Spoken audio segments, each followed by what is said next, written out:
Juni 2025. Oke, hari ini kita akan belajar mengenal Tuhan Yesus dari kitab 1, 2, dan 3 Yohanes. Sebelum kita lanjutkan, mari kita berdoa. Bapa, di dalam nama Tuhan Yesus, kami bersyukur buat pagi ini. Tuhan, kami mencari wajah-Mu terlebih dahulu, mencari kebenaran-Mu terlebih dahulu, mencari kehendak-Mu terlebih dahulu. Mari Tuhan bicara kepada kami, Roh Kudus, beri kami roh hikmat dan wahyu. Dalam nama Tuhan Yesus kami berdoa. Amin. Baik Bapak Ibu Saudaraku, jadi kita terus belajar dari setiap kitab mengenal Tuhan Yesus lebih lagi. Tentu ini tidak komplit 100% karena kita nggak bisa membahasnya semuanya. Tapi kita bahas sedikit demi sedikit hari demi hari untuk kita bisa mengenal Tuhan Yesus lebih lagi. Amin Bapak Ibu Saudaraku. Oke, jadi saya berdoa kiranya ini bisa membawa kita semakin mengenal Tuhan Yesus lebih dalam lagi. Baik Bapak Saudaraku, jadi dalam 1, 2, dan 3 Yohanes ini kita akan belajar ada setidaknya 7 hal kita mengenal Tuhan Yesus di sini. Yaitu yang pertama, Tuhan Yesus digambarkan sebagai anak domba Allah, yaitu yang menebus dosa atau penghapus dosa kita, Bapak Saudara. Karena darah hewan itu tidak bisa menghapus dosa. Itu hanya mengingatkan bahwa dosa itu ada. Tetapi Yesus adalah penghapus dosa yang sejati. Yang kedua, sebagai terang yang menyingkirkan atau yang menyingkapkan kegelapan. Dan kemudian yang ketiga, sebagai kebenaran yang absolut. Yang keempat, sebagai firman yang menjadi manusia. Ya, atau yang paling dikenal sebagai inkarnasi, begitu ya. Di mana Tuhan Yesus adalah firman yang jadi daging. Pada mulanya adalah firman.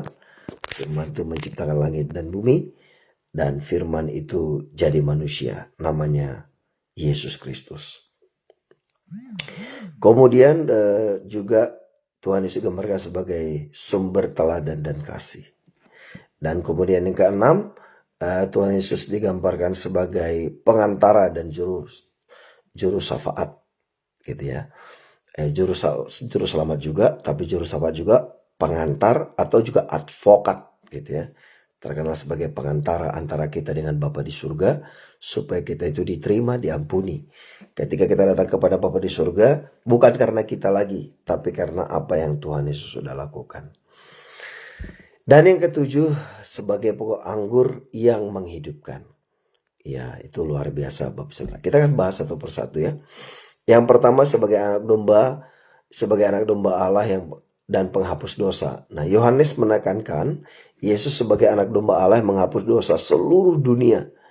Ya, termasuk dosa Bapak Ibu Saudara dan saya. Itu dalam 1 Yohanes 3 ayat 5.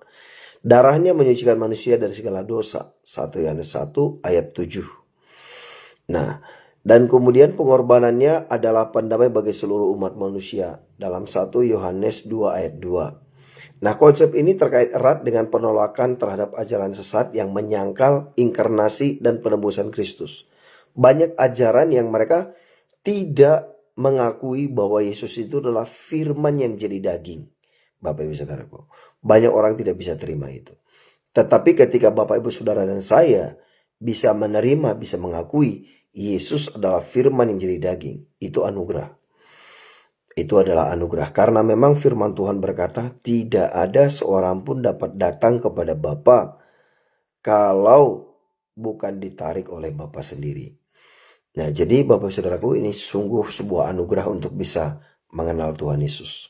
Karena itu buat kita yang diselamatkan itu adalah hikmat, tapi buat mereka yang akan binasa mereka menganggap inilah kebodohan. Terus kemudian yang kedua, satu lagi sebelum yang kedua Bapak Saudara. Satu lagi yang kita bisa bersyukur ketika kita mengenal Tuhan Yesus, kita bisa mengalaminya. Nah, kita bisa mengalami Tuhan Yesus itu dalam kehidupan kita, dalam pendidikan, dalam sekolah buat yang masih sekolah, dalam bisnis, dalam pelayanan, dalam pekerjaan. Saya bisa melihat bagaimana Tuhan itu sungguh aktif, nyata Bapak Saudaraku. Bisa menolong dalam segala bidang. Ketika kita percaya, kita berseru kepada Tuhan, saya melihat ribuan kali Tuhan menolong. Nah, oleh karena itu, Bapak Ibu Saudaraku, mari kita terus kembangkan pengenalan kita akan Tuhan. Rindukan untuk mengenal Tuhan lebih lagi. Amin. Alright. Nah, Bapak Ibu Saudaraku, baru kemudian kita masuk yang kedua, yaitu sebagai terang yang menyingkapkan kegelapan. Yesus itu digambarkan sebagai terang, Bapak Saudaraku. Dalam 1 Yohanes 1 ayat 5 sampai 7. Dia adalah terang yang datang ke dunia. Berjalan dalam terangnya berarti hidup dalam kebenaran. Nah, meninggalkan kegelapan dosa dan memiliki persekutuan dengan Bapa di surga. Gambar ini menjadi benteng melawan ajaran palsu yang membawa kegelapan rohani. Nah, Bapak Ibu Saudaraku, salah satu ciri orang yang sudah ada dalam terang Kristus, mereka lebih mudah terbuka, lebih mudah jujur, Bapak Saudara. Nah, buat orang yang belum mengenal Tuhan Yesus, mengakui kelemahan, mengakui kesalahan, itu adalah aib. Buat mereka itu aib dan sangat memalukan sekali. Tetapi buat kita yang dalam Tuhan, buat kita ya itu memang manusia itu memang punya kecenderungan untuk berdosa. Kita itu memang punya iniquity, punya kelemahan. Nah, tetapi justru dalam Tuhan bagaimana kita menang terhadap kelemahan, terhadap dosa, terhadap kesalahan itu. Nah, justru itu Tuhan, bagaimana Tuhan menolong Bapak Saudaraku. Ya contoh gitu ya. Bukan hampir ya, semua pria itu kecenderungannya itu adalah berzina, Bapak Saudara. Nah, bagaimana kita bisa menang? Ketika baca Alkitab, firman Tuhan berkata, ketika seseorang itu menyatu, ketika pria dan wanita itu menyatu, maka dia itu sudah menyatu. Artinya ketika mereka bersama itu menyatu, mereka jadi satu daging, Bapak Saudara. Wah, buat saya itu wow. Itu membuat untuk dekat dengan sembarangan wanita itu mikir, Bapak Saudaraku. Kenapa mikir? Apalagi mereka yang memang sudah boleh dikatakan menyerah dalam kehidupan. Mereka tidak mau berjuang, malah mereka mengambil jalan pintas. Dalam hal ini katakanlah buat perempuan tuna susila lah kita berkata. Terus kemudian kita sebagai pria ilahi, bagaimana mungkin kita mau menyerahkan diri kita kepada mereka, Bapak Saudara? Bagaimana mungkin kita mau menyatu dengan mereka? Ketika saya membayangkan itu, Bapak Saudaraku, bukan kita ini, saya juga sebagai pria normal. Ada satu sisi dalam hidup saya itu, iya, kenapa tidak pengen explore? Tapi karena saya tahu firman, dia berkata, kamu mau menyatu dengan dia, hilang, Bapak Saudaraku. Wow, itu benar-benar Tuhan, Bapak Saudara. Itu ketika saya baca firman, itu selama ini saya banyak orang cerita ke saya, Pastor ini caranya gimana? Saya bingung gimana menjawab itu ya. Saya berkata, you never go alone. Pergi selalu ajak orang. Itu yang saya lakukan dalam hidup saya. Sejak 2010, 2011. Ketika Tuhan kasih rumah, saya adopsi banyak orang tinggal di rumah saya. Saya pergi kemanapun traveling, saya selalu ajak orang bersama saya. Ya itu juga menolong sangat banyak ya. Dan tetapi kemudian ketika firman itu diingatkan, saya beritahu buat semua khususnya para pria. Saya nggak tahu wanita karena dalam hal ini saya kurang paham ya. Nah, teori mungkin saya tahu gitu, tapi prakteknya itu Bapak Saudaraku. Nah, itu terang itu. Dan sehingga nggak ada kegelapan, Bapak Saudara. Itu perlunya kita merenungkan firman. Dan Daud berkata ketika firmanmu tersingkap, itu benar-benar akan membuat kita mengerti, ya, memberikan hikmat, memberikan pengertian. Nah itu terang, Bapak Saudara. Jadi saya tidak takut mengakui dosa, kelemahan, kejatuhan di masa lalu. Ya bahkan saya berkali-kali juga saya cerita, ya ada beberapa persekutuan saya bilang 2022 lalu saya buat kebodohan. Apa itu? Saya minjem uang. Sebenarnya minjam uang buat pada umumnya nggak salah, tapi buat saya tidak boleh, Bapak Saudaraku. Karena itu salah satu perjanjian saya dengan Tuhan, di mana saya mau jalan dengan Tuhan. Dan saya memang dari 2005 itu kartu kredit pun saya cut gitu. Saya bilang, Tuhan tolongin ini, kok bisa? Padahal waktu itu, yaitu saya udah cerita ke beberapa orang. Dan setelah selesai, Bapak Saudaraku, di beberapa persekutuan, mereka berkata, Pastor kok bisa berani ngakuin? Ya saya bilang itu kesalahan saya di masa lalu.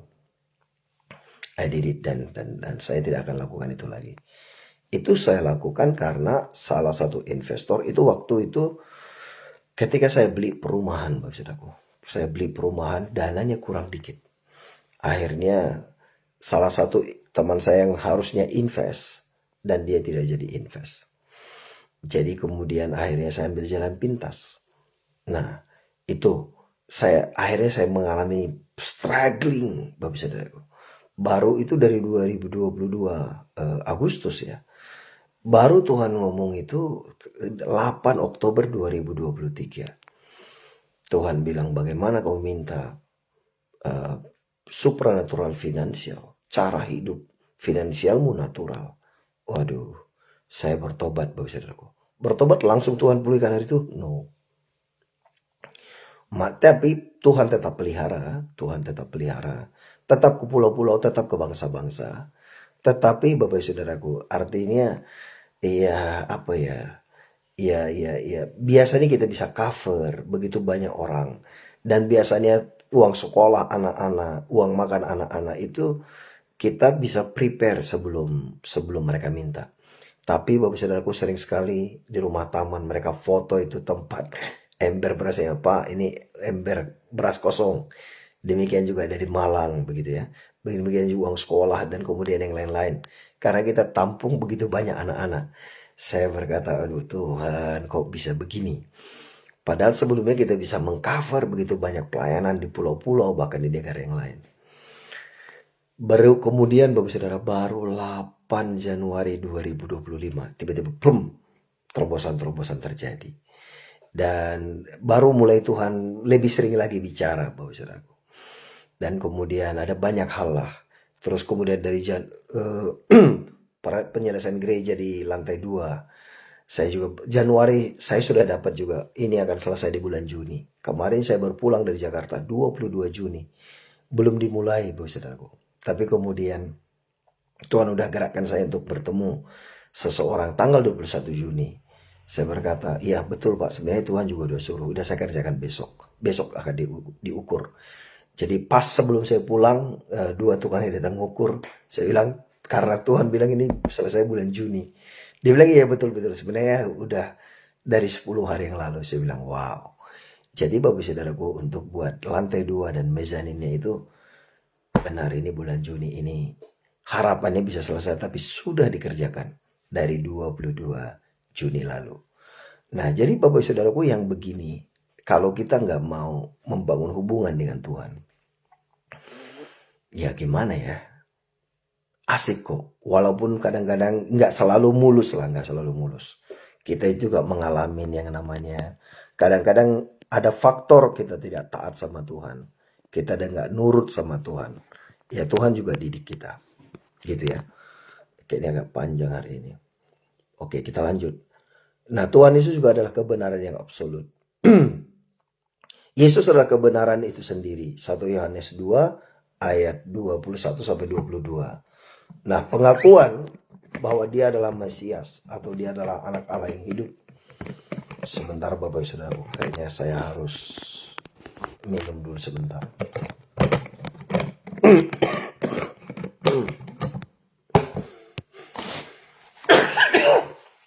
Oke. Sorry. Alright, jadi kemudian dia adalah Mesias. Ini adalah pondasi iman kita, Bapak Saudara. Pada karena ini muncul untuk melawan kelompok Gnostik yang menyangkal keahlian Yesus. Kelompok Gnostik itu mereka percaya Tuhan Yesus. Tapi mereka nggak percaya bahwa Tuhan Yesus itu adalah Tuhan itu sendiri. Mereka nggak bisa percaya bahwa dia adalah firman yang jadi daging. Oke, yang keempat Bapak Saudaraku, Tuhan Yesus adalah firman yang menjadi manusia. Atau bahasa yang umum disebut inkarnasi gitu ya. Firman jadi daging. Yohanes menegaskan kebenaran Yesus sebagai manusia sejati. 1 Yohanes 1 ayat 1-3. Juga 1 Yohanes 4 ayat 2-3. Dia adalah firman yang hidup Bapak Saudaraku. yang dapat diraba, dilihat, dan disaksikan secara fisik. Penekanan ini pada inkarnasi ini adalah respon terhadap doketisme atau ajaran sesat yang menyangkal kemanusiaan Tuhan Yesus. Jadi Bapak Saudaraku, Tuhan Yesus itu 100% dia adalah Tuhan. 100% dia adalah manusia. Dia Tuhan yang mengambil wujud manusia. Mengambil daging karena yang mau ditebus itu adalah manusia. Dalam keadilannya Bapak Saudaraku. Dalam keadilannya maka dia rela menjadi manusia di dalam Filipi. Dalam Filipi 2 dijelaskan sangat detail di situ bahwa Tuhan Yesus itu rela melepaskan keilahiannya. Wow. Rela mengambil rupa seorang hamba. Nah, itu untuk supaya setiap kita itu bisa diselamatkan, Bapak Saudara. Nah, jadi ini luar biasa sekali ya. Nah, tentu secara logika ini sulit untuk diterima. Butuh iman, butuh pengenalan akan Tuhan. Alright. Mungkin itu Bapak Saudaraku. Kemudian yang kelima itu sumber dan teladan kasih. Nah, jadi Allah didefinisikan sebagai kasih. 1 Yohanes 4 ayat 8. Allah itu adalah kasih di situ dikatakan ya. Nah, dan Yesus adalah wujud nyata kasih itu melalui pengorbanannya di dalam 1 Yohanes 3 ayat 16. Kemudian orang percaya dipanggil untuk meneladani kasihnya baik kepada Allah maupun kepada sesama. 1 Yohanes 4 ayat 19 sampai 21. Kasih ini juga menjadi kritik terhadap tokoh seperti Diotrephes, yaitu 3 Yohanes 1 ayat 9 yang egois dan otoriter. Nah, Bapak Ibu Saudaraku, yang membedakan, yang salah satu ajaran yang membedakan antara ajaran Tuhan Yesus dengan banyak ajaran lain itu adalah kasih, pengampunan, pengorbanan, Bapak Saudaraku. Bagaimana kasih ini memang mudah diajarkan dan juga dikatakan, tetapi butuh tekad untuk melakukannya. Ya, saya sendiri pernah hampir tergoda membahas kejahatan dengan kejahatan. Membalas kejahatan dengan kejahatan. Tetapi mengingat bahwa Tuhan itu hidup. Dan memang ketika saya berusaha untuk menyerahkannya kepada Tuhan. Saya melihat bagaimana campur tangan Tuhan itu jauh lebih dahsyat. Apa yang Tuhan lakukan itu jauh lebih besar dari yang dapat saya pikirkan, Bapak Saudaraku. Itu Tuhan. Baik, Bapak Saudaraku. Jadi itu Tuhan Yesus sudah memberikan teladan kasih. Jadi ketika kita diminta mengasihi, itu kita sudah punya pattern, kita sudah punya teladan, kita sudah punya contoh untuk diikuti. Dan kasih itu gak akan kalah dengan kejahatan manapun. Orang sejahat apapun mungkin mereka pikir bisa melawan kita. Masalahnya mereka tidak hanya berlawanan dengan kita, tetapi dengan Dia yang ada di dalam kita. Dengan Dia yang ada di pihak kita. Yaitu Tuhan yang sudah memanggil dan memilih kita. Begitu Bapak Saudaraku. Terus yang keenam, sebagai pengantara dan juru syafaat. Yesus berperan sebagai pengantara atau sebagai advokat, Bapak Saudaraku, atau sebagai pembela. Jadi dialah menjadi pembela kita seluruh manusia di hadapan Bapa di surga. Yaitu dalam 1 Yohanes 2 ayat 1. Ia membela umatnya yang berdosa dan memastikan pengampunan melalui pengorbanannya. Peran ini menegaskan relasi intim antara Tuhan Yesus dengan umatnya. Karena Tuhan Yesus adalah kepalanya, kita adalah tubuhnya. Kita adalah anggota tubuhnya, Bapak Saudaraku. Jadi kita bergerak berdasarkan apa yang Tuhan Yesus lakukan melalui kita. Itu luar biasa. Kemudian yang ketujuh, Tuhan Yesus adalah sebagai pokok anggur yang menghidupkan. Dalam alegori pokok anggur, dalam Yohanes 15 ayat 1 sampai 8, Tuhan Yesus berkata, aku adalah pokok anggur yang benar. Kamu adalah ranting-rantingnya, Bapakku adalah pengusahanya. Nah, jadi di sini Yesus ini adalah sumber kehidupan rohani. Jadi ketika roh kita itu hidup, kita itu pasti rindu untuk mengenal Tuhan lebih lagi. Jadi ciri-ciri orang yang rohaninya hidup, mereka suka berdoa, suka baca firman, suka bersekutu, suka datang beribadah kepada Tuhan Yesus, atau membicarakan tentang Tuhan Yesus. Itu rohnya hidup. Tapi mereka yang rohnya mati, ciri-cirinya mereka malas beribadah, malas berdoa, malas baca Alkitab, malas melayani, dan juga tidak suka ketika membahas mengenai Tuhan. Itu berarti rohnya sekarat, bahkan mungkin mati, saudaraku. Nah, jadi kemudian mesti gambaran ini lebih dominan dalam Injil Yohanes. Surat-suratnya itu menekankan kepada konsep tinggal di dalam Dia, tinggal di dalam Yesus. 1 Yohanes 2 ayat 6 dan 24 sebagai bukti kesatuan kita itu dengan Bapa di surga. Nah, jadi Bapak Ibu Saudaraku, di dalam kitab 1, 2, dan 3 Yohanes ini menggambarkan Yesus sebagai pribadi yang utuh, ya, ilahi dan manusiawi, ya kan? Ilahi dan manusiawi. Ya, jadi karena secara manusia Tuhan Yesus juga lapar, dia juga bisa marah, dia juga tidur. Ya, semua kegiatan itu manusia dia lakukan, kecuali satu yang dia lakukan, yang nggak dilakukan sebagai manusia, berdosa. Tuhan Yesus tidak berdosa sama sekali. Nah, tetapi sebagai yang ilahi, dia berjalan dengan otoritas, dengan mukjizat, dengan tanda dan keajaiban, dan tidak ada manusia bisa melakukan itu. Nah, terus kemudian Bapak Saudaraku, penebus dan teladan, kebenaran dan kasih, penekanan pada identitasnya yang bertujuan melindungi jemaat dari ajaran palsu, sekaligus mengajak mereka hidup dalam persekutuan dengan Bapa di surga. 1 Yohanes 1 ayat 3. Seperti ditegaskan Yohanes, kita tahu bahwa Allah itu telah datang dan telah mengaruniakan pengertian kepada kita supaya kita mengenal Dia dengan benar.